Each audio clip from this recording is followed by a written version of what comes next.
Днес момчетата от баскетболния отбор към 78 СУ Банкя взеха участие в национален фестивал по мини-баскетбол за момчета и момичета до 10 години малките шампиони, който се провежда за първи път в София. Децата се представиха достойно и играха с голям хъс. Благодарим на треньора Любен Пасков, който ги подготви и който ни мотивира през целия матч. Благодарим му също за организацията и за емоцията, която докара на нас, родителите. Децата на Банкя играха срещу отборите на Шампион и София Игълс.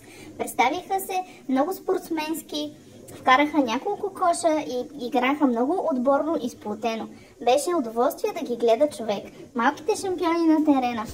Спортът е изключително важен за развитието на децата и се радвам, че все още има толкова отдадени треньори като Любен Пасков, които да запалват тази страст у нашите деца и да могат те да се развиват пълноценно и да карват по-малко време пред екраните, а повече на терена. Благодарим ви!